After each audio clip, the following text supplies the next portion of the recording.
Avez-vous déjà perdu un animal de compagnie et sentir vraiment à l'intérieur de vous un deuil, une souffrance? Puis des fois, vous posez la question, est-ce que c'est normal que je me sente comme ça? La réponse, c'est oui. Le deuil animalier, c'est un deuil qui n'est pas banal, mais la perte d'un animal peut être aussi quelque chose qui ouvre une porte à la spiritualité, à la magie, mais aussi à l'apaisement et au bien-être. C'est ce dont on va parler aujourd'hui dans le balado. Bonjour et bienvenue dans le balado Les Révélations de la Terre. Mon nom est Liliane et je vais te faire découvrir la richesse et l'importance de notre lien sacré à la Terre et à tout le vivant. Es-tu prêt à aller dans un espace encore peu exploré, voire même tabou? Si oui, reste avec moi. Comme vous le savez, j'ai une passion immense pour les animaux, puis je le sais aussi que nos animaux ne sont pas éternels. Ils vont partir à un moment ou un autre. Des fois, ils vont même tomber malades, puis on va les avoir auprès de nous pendant de nombreux mois ou nombreuses années à se poser mille et une questions. Qu'est-ce qu'ils ont besoin? Comment est-ce qu'ils se sentent? Est-ce qu'ils souffrent? Est-ce qu'il est prêt à l'euthanasie? Est-ce que je dois essayer la médecine? Est-ce que je ne suis pas en train de m'acharner?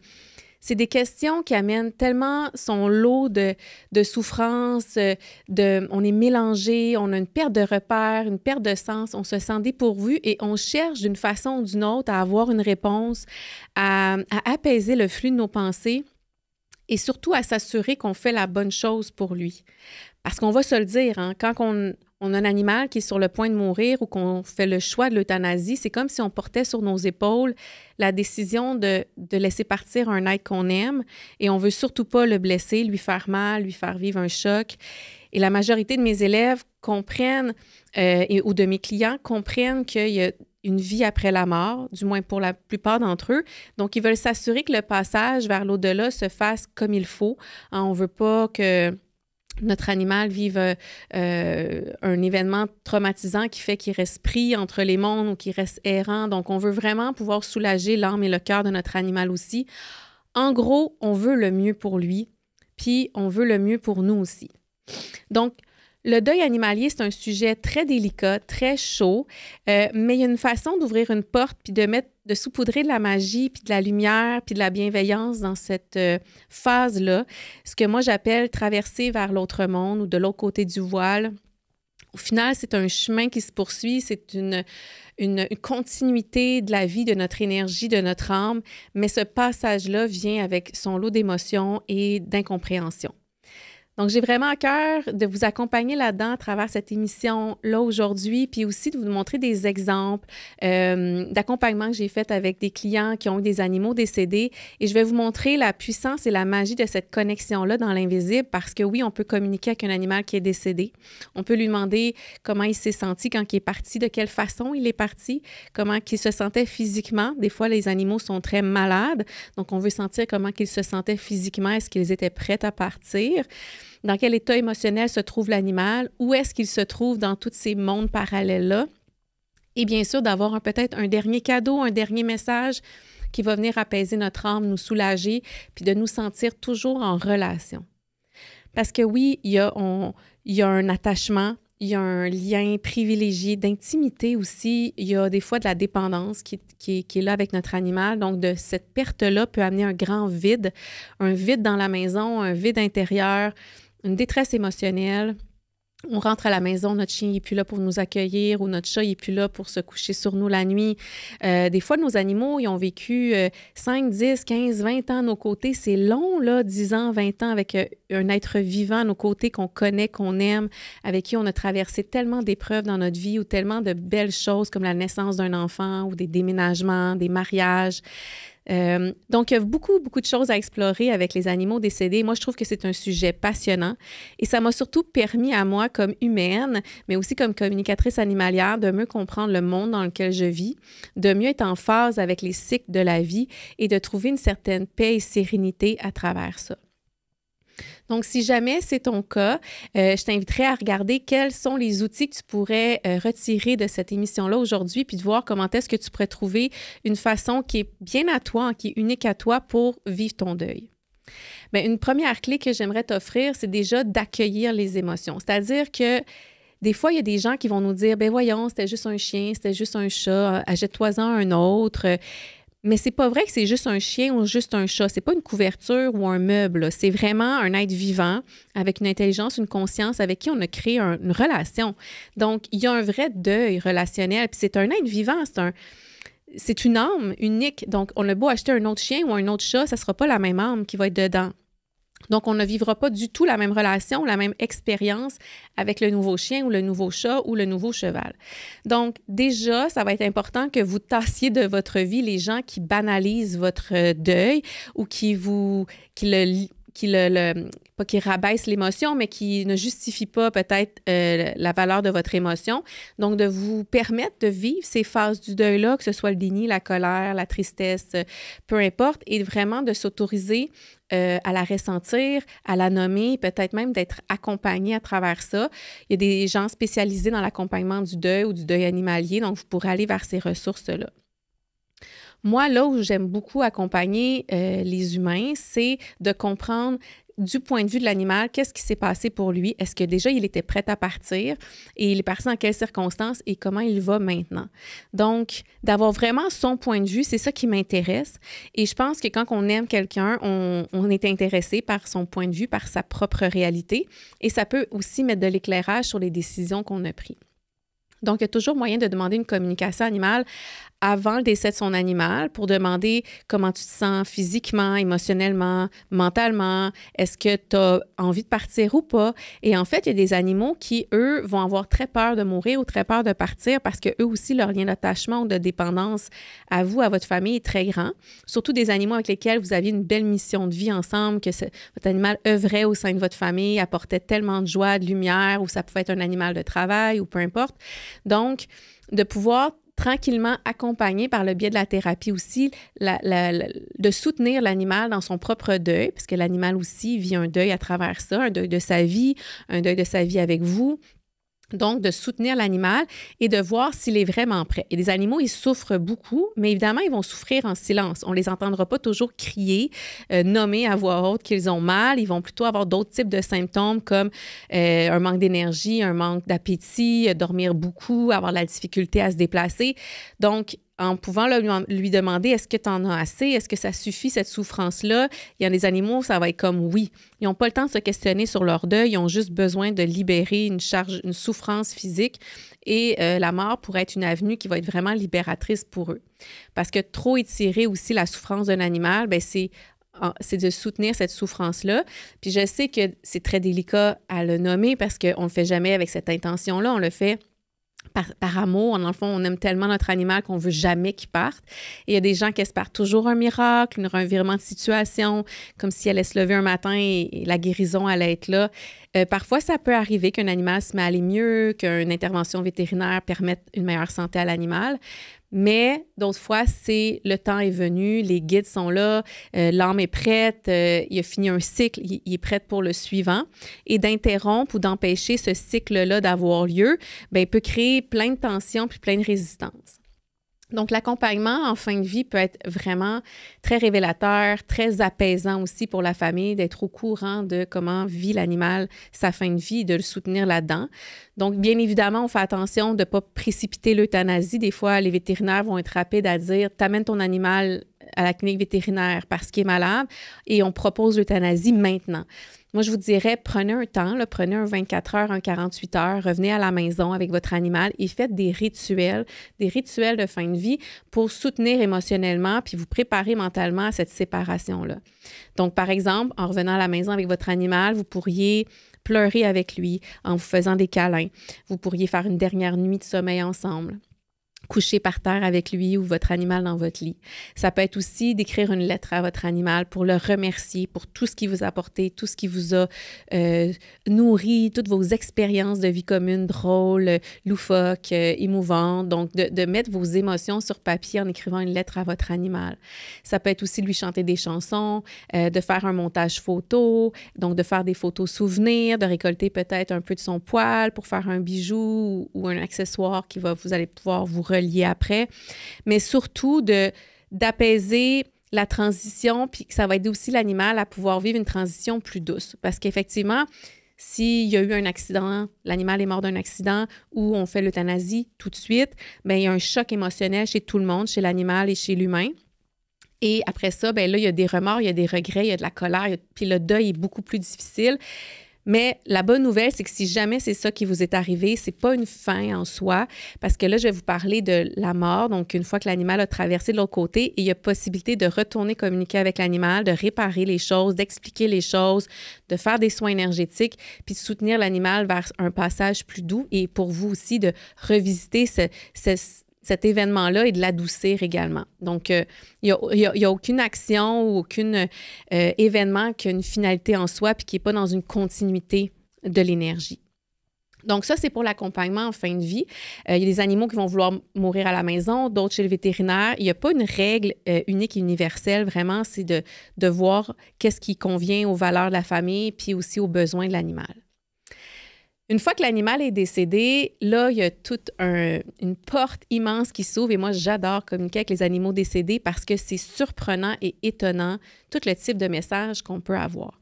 Et moi, ça me permet aussi, comme personne curieuse, de découvrir, mais qu'est-ce qu'il y a de l'autre côté du voile parce qu'on ne s'en rappelle pas tous nécessairement quand on arrive sur Terre. Évidemment, on n'a pas accès à tout non plus, mais il y a une richesse, je trouve, une intelligence de l'univers qui nous rappelle qu'on n'est jamais vraiment mort, qu'on peut toujours garder des relations entre nous, puis on peut même venir se visiter. Donc, je vais vous donner des anecdotes ou je vais vous expliquer un petit peu des choses, des révélations que j'ai eues en communication animale. Donc déjà, quand je communique avec un animal décédé, des fois, on peut penser qu'il est tout de suite parti dans la lumière, dans l'au-delà, ou qu'il est dans une phase de transition, il ne faut pas aller lui parler avant 2 mois. Moi, je peux vous dire, ça, c'est des croyances spirituelles, ce n'est pas nécessairement des faits. Moi, quand je communique avec un animal qui est décédé, je peux communiquer avec lui le jour de son décès, le lendemain, une semaine après, et ça me permet de voir justement dans quel état énergétique, émotionnel est l'animal, il est où et comment qu'il va.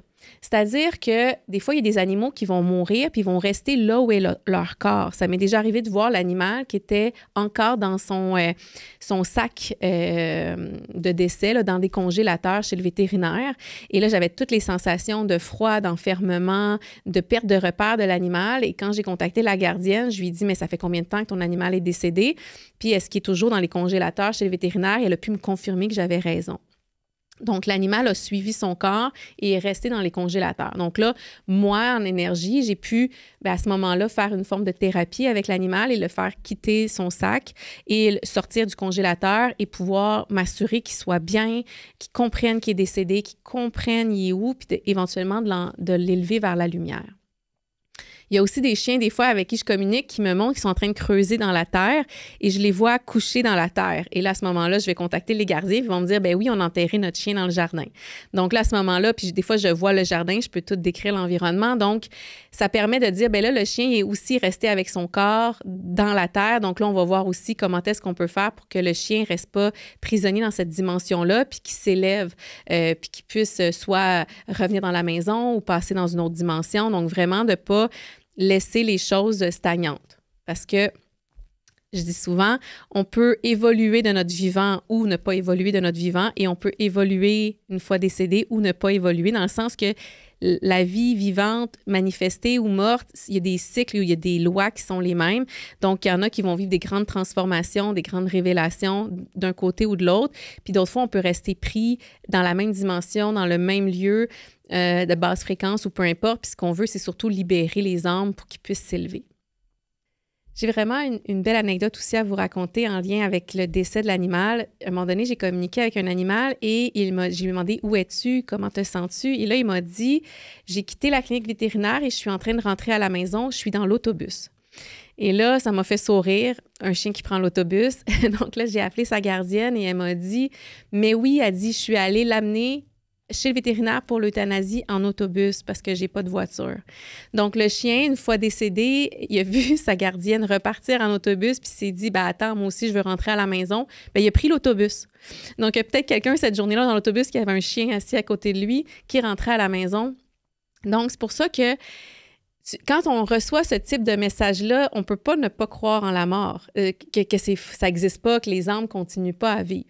Et c'est pour ça aussi que c'est pas vrai qu'il y a toujours un temps d'attente avant de communiquer avec l'animal, parce que certes, si l'animal est en transition, s'il est en train de se régénérer, on va le voir aussi dans l'énergie qui est dans un petit cocon, un peu comme la chenille avant de devenir papillon, dans un lieu sacré où il est pris en charge par l'univers, puis il est en train de se régénérer, puis de vivre une transition ou de digérer un petit peu les événements. Là, effectivement, on va moins intervenir en termes thérapeutiques, mais on peut toujours être au contact de l'animal, d'avoir quelques messages et de le laisser tranquille par la suite.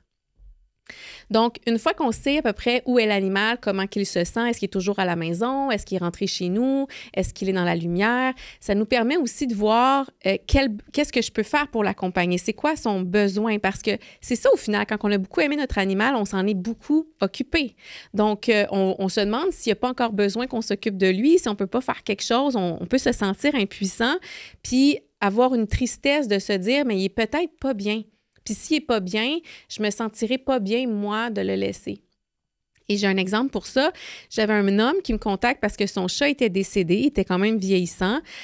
Mais cet homme-là avait une charge émotionnelle tellement grande qu'il ressemblait un petit peu à une dépression. Puis il dit, depuis que mon chat est décédé, je suis alitée dans mon lit, j'ai plus de motivation, je suis triste, j'ai pas d'énergie. Mais il dit, Liliane, je comprends pas parce que oui, j'aimais mon chat, mais pas au point de faire une dépression. Donc, il comprenait pas. Donc, j'ai été communiquer avec son chat. J'ai vu toute sa charge émotionnelle à son chat, ses pensées, ses émotions qui étaient plus chargées. Et là, j'ai vu le chat couché dans le garde-robe, dans des vêtements par terre. Et le chat qui me dit, pas question que je parte, j'ai besoin de lui, j'ai besoin de son amour, j'ai besoin de son énergie. Et je voyais le chat conserver l'énergie de cet homme-là, mais surtout, tellement qu'il était chargé émotionnellement, bien, il tirait l'énergie aussi vers le bas. Donc là, quand j'ai constaté ça, j'ai travaillé en énergie avec l'animal. On peut faire des soins énergétiques, on peut faire la thérapie par le biais de la communication animale. Mais quand j'ai contacté ensuite le monsieur pour lui en parler, il m'a dit « Oh mon Dieu, ça me parle tellement ». Il dit oui, mon chat, dans les derniers temps, il dormait dans le garde-robe dans ma chambre. Il était vraiment mal en point. Puis c'est vrai qu'il était plus grognon, qu'il avait eu une vie difficile. C'était un chat qui avait été sauvé. Donc, il y avait eu un bagage de vie avant lui. Puis bon, le monsieur avait fait ce qu'il pouvait pour offrir des soins, de l'amour à son chat. Il s'était très attaché à lui, mais il n'avait pas pu régler tous ses problèmes. Ce qui fait que là, le chat partait avec cette charge émotionnelle-là, cette lourdeur énergétique-là, puis il continuait à prendre l'énergie de son gardien.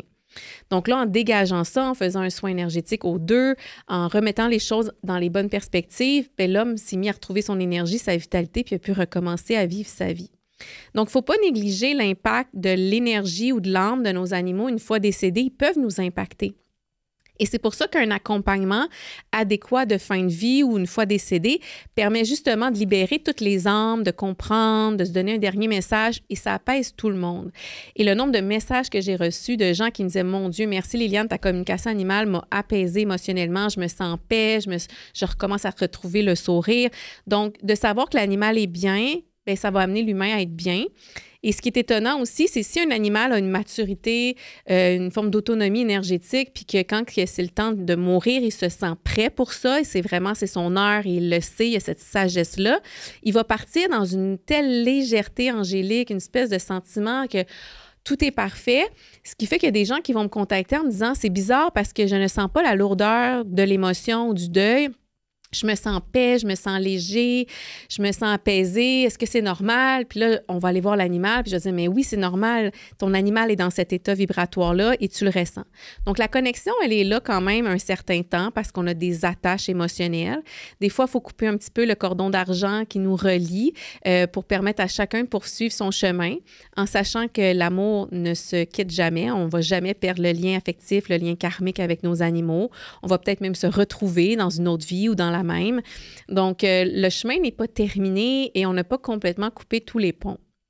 D'ailleurs, comme exemple, moi, j'ai perdu récemment un de mes chats qui était assez jeune, mais qui était très intrépide. Il aimait beaucoup aller dehors. Puis j'habite en forêt, donc il y a des animaux sauvages. Et pendant cet été-là, il y a eu une vingtaine de chats qui ont disparu dans mon village. Donc, les chats disparaissaient les uns après les autres. Il y avait beaucoup de prédateurs, des coyotes, des ours et tout ça.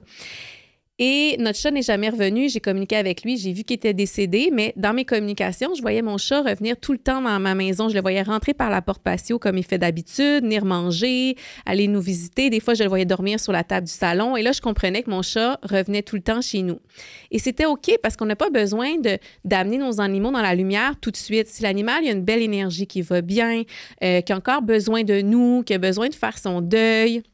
Tu sais, un deuil, ça se fait pas en 24 heures, là, ça peut prendre des semaines, des mois. Et l'énergie de mon chat, il était très, très belle. J'ai compris qu'il était mort sans s'en rendre compte, là. Il a dû être attrapé par un animal, mourir sur le coup parce qu'il n'était pas traumatisé ou il n'était pas sous un choc émotionnel.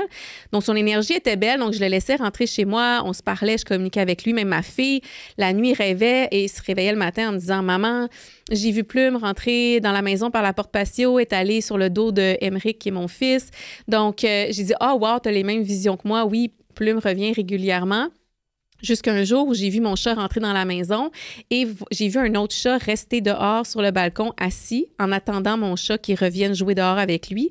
Et en parlant avec mes voisins, c'était le chat décédé d'une de mes voisines.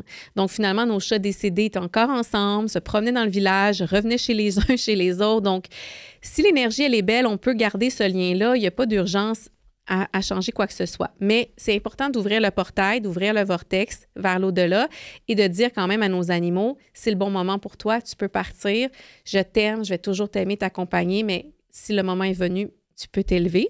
Donc comme ça, il n'y a pas non plus d'attachement, puis on ne retient pas l'animal avec nous. Mais dans cette période-là, mon chat avait tendance à faire tomber des objets, même casser de la vaisselle quand il voulait aller dehors vers 4 heures du matin puis qu'on ne le sortait pas avant 6 heures pour éviter justement les prédateurs. C'était vraiment drôle parce qu'il avait tendance à briser des objets pour nous dire « Hey, là, je veux aller dehors. » Et dans cette période-là où il revenait chez moi, bien, il y a des nuits où les objets tombaient dans ma maison. Et moi, j'avais un chien seulement qui dormait au pied de mon lit, donc c'était clairement pas mon chien qui faisait tomber des objets. Donc, quand j'entendais des objets tomber, des livres, des trucs qui étaient sur une table, là, pas des bibelots sur le bord du mur, là, vraiment des trucs vraiment posés sur la table, la cuisine, complètement par terre.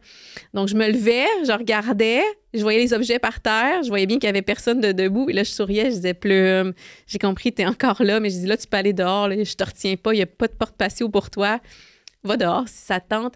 Mais je pense qu'il voulait juste nous faire un petit coucou puis nous dire « Je suis toujours là. » Puis après un certain temps, on l'a moins vu à la maison. Donc là, on l'a laissé partir. J'aime aussi accompagner les gens avec une méditation de passage d'âme vers la lumière. Donc, si vous vous sentez prête, parce que des fois, c'est important de reprendre son pouvoir personnel puis de se dire, c'est moi qui vais accompagner mon animal dans la lumière. C'est sûr qu'un communicateur animalier peut le faire, un énergéticien peut le faire, mais c'est aussi un acte sacré où on a l'impression qu'on accompagne notre animal jusqu'au bout. Donc, il y a une méditation que vous pouvez retrouver sur ma chaîne YouTube au nom de Liliane Beaulac. Il y a une vidéo d'une méditation guidée. J'ai des personnes qui vont la faire jouer dans la clinique vétérinaire pendant l'euthanasie. D'autres vont la faire dans leur jardin sous forme de rituel. Donc, vraiment, n'hésitez pas à faire des rituels une fois l'animal décédé aussi. Ça peut être des rituels avec les membres de la famille. Incluez vos autres animaux, parce que ça, c'est un autre sujet important qu'on pourra reparler, qui est le deuil des animaux toujours vivants, qui vivent un deuil avec un animal qui est disparu. Donc, lui aussi vit des émotions, peut-être qu'il vous a vu quitter la maison avec votre animal, le faire euthanasier, revenir les mains vides, et peut-être que votre chien attend le retour de l'autre chien, puis l'autre chien ne revient jamais. Donc, il ne comprend pas qu'est-ce qui s'est passé, donc il peut être en colère contre vous, s'isoler, vivre des émotions, puis manger. Et là, on va dire, mais pourquoi mon chien ne va pas bien? Donc, d'expliquer aussi aux animaux de la maison qui restent qu'est-ce qui se passe, de pouvoir faire des rituels avec eux pour qu'ils disent au revoir à l'animal qui part et de travailler dans l'énergie pour que l'animal puisse participer aussi à l'élévation de l'autre animal vers la lumière. Donc, des rituels, ça peut être intéressant. On peut allumer des chandelles, faire un petit autel avec une photo de nos animaux, des accessoires de nos animaux, l'urne. On peut aussi utiliser un plant de basilic. Le basilic, c'est une plante énergétiquement qui permet le passage vers l'au-delà en sécurité avec une forme de protection. Donc, vous pouvez mettre les cendres de votre animal dans un plant de basilic ou les mettre dans votre jardin. Vous pouvez aussi vous acheter un toutou qui symbolise votre animal pour le cajoler le temps que vous avez besoin pour votre deuil. Continuez à lui parler de façon télépathique ou avec votre cœur, tout en le libérant. Et si vous sentez que vous n'êtes pas prête à le laisser partir, donnez-vous du temps pour faire la transition, mais tout en sachant qu'il il y a une joie puis un bien-être de laisser partir, de laisser libre un être qu'on aime. Cette liberté-là, elle n'a pas de prix. Et c'est pas parce qu'on redonne la liberté à un être qu'on aime qu'on arrête de l'aimer. Donc, c'est vrai que des fois, on associe la liberté avec le manque d'attachement ou le rejet ou l'abandon. Donc, si c'est votre cas, vous pouvez explorer cette émotion-là liée à l'abandon. Je vous donne un exemple. J'avais communiqué avec un chien qui venait d'Europe, mais je ne savais pas exactement dans quel pays. La dame parlait français. Et en communiquant avec le chien, j'ai voulu l'envoyer dans la lumière. Puis il m'a dit non, je ne veux pas aller dans la lumière. Je ne sais pas ce qu'il y a de l'autre côté. J'ai peur. J'ai peur de ce qui adviendrait. Puis j'ai peur de me retrouver toute seule et abandonnée. Puis j'ai dit, ah oui, pourquoi? Tu as peur d'être abandonnée? Et là, il me montre une séquence, une image de lui qui marche sur la plage, dans le sable, près de la mer, et il est tout maigrichon, il est tout sale, il est blessé. Donc là, je comprends que c'est comme un chien errant, abandonné, avec beaucoup de carences. Et là, il me montre cette scène-là. Donc là, je me dis, oh, il a peur de se retrouver comme un chien errant, abandonné. En parlant avec la jeune femme, elle m'explique qu'elle vit en Italie, qu'elle vit sur le bord de la mer et qu'effectivement, c'est un chien qui a été sauvé par un refuge et que c'était effectivement un chien errant qui avait été retrouvé sur la plage, qui était très mal en point. Donc, elle en a beaucoup pris soin. Et elle n'avait pas de conjoint, pas d'enfant. Donc, elle s'est beaucoup dévouée à l'amour de son chien. Ils ont créé une relation fusionnelle immense, tellement de sécurité affective. Et là, la mort de ce chien-là, le chien, en mourant, il a peur de retourner sur la plage, dans l'état où il était avant. Donc là, on a pu travailler ces aspects-là ensemble. Et elle, surtout, elle aussi, elle avait senti beaucoup d'abandon dans l'enfance de la part de ses parents. Elle se sentait très seule. Donc, elle non plus, elle ne voulait pas laisser partir son animal parce que ça la ramenait à son sentiment d'insécurité, d'abandon. Donc là, il y a un grand thème à explorer autant chez l'animal que chez l'humain en lien avec l'abandon. Donc, il y a moyen après ça d'aller explorer quelque chose qui était déjà présent et de pouvoir guérir des blessures du passé puis de ressentir à nouveau une légèreté puis un sentiment d'expansion tout en conservant les liens d'amour. Ce qui apaise aussi beaucoup les personnes qui reçoivent des messages en communication animale. D'ailleurs, si ça vous intéresse, dans mon livre « L'art d'apprivoiser la communication animale », je mets plusieurs histoires de cas aussi d'animaux décédés et d'inspiration pour vous faire comprendre l'impact positif que ça peut avoir d'avoir un message de notre animal une fois qu'il est décédé. Et là, je vous donne deux exemples de messages tellement touchants. J'avais communiqué avec un chat d'un couple qui, lui, le chat disait qu'il était bien avec l'idée de partir et il me disait, j'ai demandé, est-ce que tu as des messages pour ta famille avant de passer dans l'au-delà. Et là, il me dit, dis à l'homme, donc à l'homme de la maison, dis-lui qu'il continue à s'entraîner à la maison, ça lui fait du bien, puis d'inviter ses amis pour écouter la télé, écouter le sport dans le salon, ça lui fait du bien. Donc là, en recontactant la famille, j'ai dit, comme message, il y a pour ton conjoint, c'est qu'il continue à s'entraîner, à faire du sport dans la maison, puis à inviter ses amis pour écouter le sport à la télé. Et là, elle a ri parce qu'elle m'a dit, peu de temps avant le décès de mon animal, on a construit dans le garage une salle de sport et mon conjoint maintenant s'entraîne tous les jours à la maison, dans son garage, dans sa nouvelle salle de sport. Et oui, ça lui fait du bien. Donc, le chat voulait que cet homme-là puisse encore, rester dans ce qu'il aime, dans ce qui le rend heureux. Comme ça, il va pouvoir traverser le deuil d'une manière plus douce. Parce qu'il ne faut pas se rappeler que des fois, dans le deuil, on arrête de faire les activités qu'on aime, on arrête d'être heureux, d'être dans la joie. Donc, de continuer à faire des activités qui nous rendent heureux, à ce moment-là, le deuil se passe plus doucement.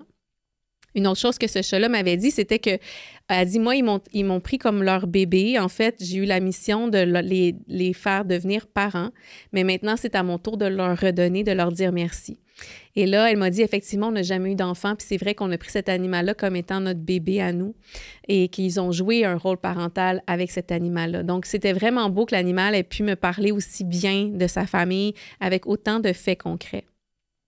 Une autre anecdote tellement drôle, c'est une mère qui m'avait contactée parce que son chien venait de décéder. Le chien me disait, quand je lui demandais quels sont les événements, les activités que tu as aimé faire de ton vivant avec ta famille, des souvenirs heureux, le chien m'a dit, j'aimais beaucoup faire du vélo avec elle. Et là, je le voyais comme dans un petit trailer en arrière de son vélo à parcourir le monde.